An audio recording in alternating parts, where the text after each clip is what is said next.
When news broke that Fat 45 had been infected with COVID-19, Twitter announced that they would be suspending anyone who tweeted that they hoped Fat 45 would die from the disease, which isn't totally wrong to basically to wish that, because a lot of people were thinking what we are all thinking.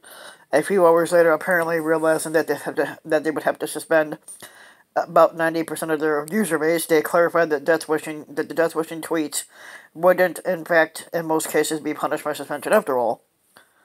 Um, One of the worst aspects of Fat 45 has been his ability to corrupt our national life, and not only does he suck the integrity from all his inbred welfare collecting trailer park supporters, he encourages those who oppose him to live down to their worst instincts. We all know that it's wrong, and even shameful to hope someone dies from a horrible disease. Well, it's not wrong to basically hope that he would die from it. The decent thing to do is what both Barack Obama and Joe Biden have done: recognize our shared humanity and express hope for a person's recovery, but not in this case, not with Fat 45. It's not wrong to hope that it's not wrong to hope that Fat 45 dies from COVID. So Twitter is right. It's wrong for us to hope that Fat 45 dies from the coronavirus. Actually, it's not. But this isn't for Fat 45's benefit. He'd be unlikely to return the favor if it's for ours.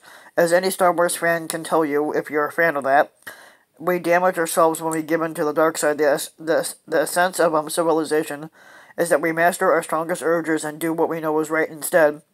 But forswearing our worst impulses doesn't mean that we can't luxuriate in the irony, nor does it mean that we can't recognize what Fat 45 has done.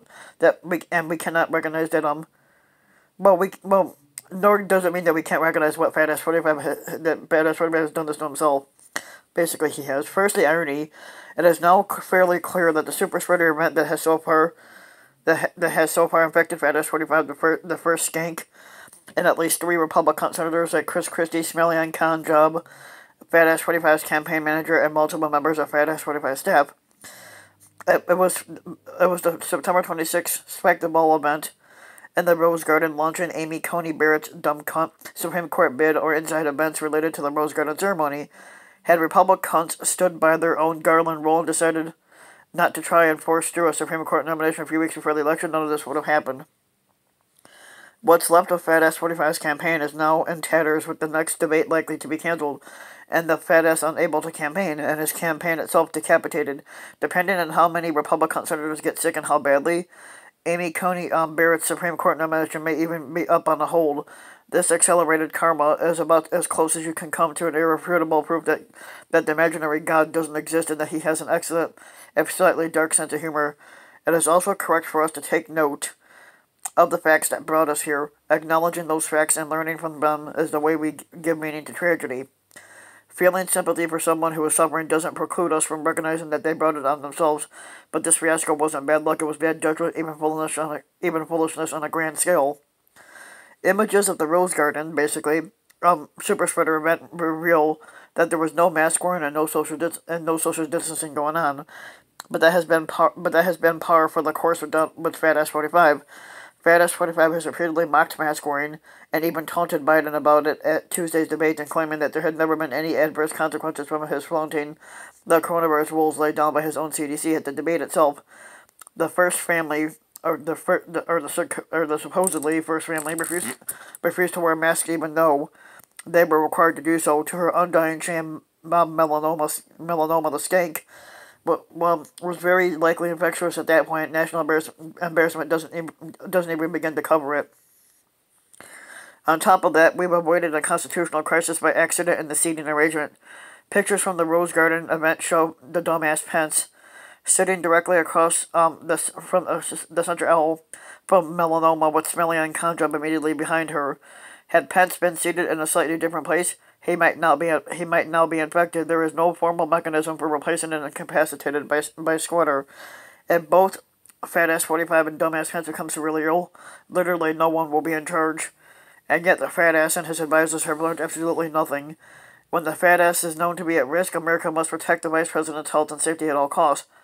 To do otherwise risks an unprecedented disaster. Dumbass Pence should be in a bunker at an undisclosed location. Instead, he's scheduled to hold a live no doubt crowded a maskless rally Klan rally in Arizona on October 8th. Allowing dumbass Pence to campaign with the pandemic raging and an infected badass in the hospital at the time that this story came out, he was in the hospital, is an act of sabotage against both the American government and the Constitution. This isn't just bad judgment, it's completely reckless. Who cares about safeguarding America's chain of command when you've got an election to try to win? Which they won't win anyway, but policies are important and up to a point. When that 3 a.m. call comes, you want someone with intelligence and good judgment picking up the phone, regardless of their opinion on Obamacare. Fat 45 and events have demonstrated that Fat 45 has neither. This Thanksgiving, there could well be over 250,000 empty seats at family tables across America.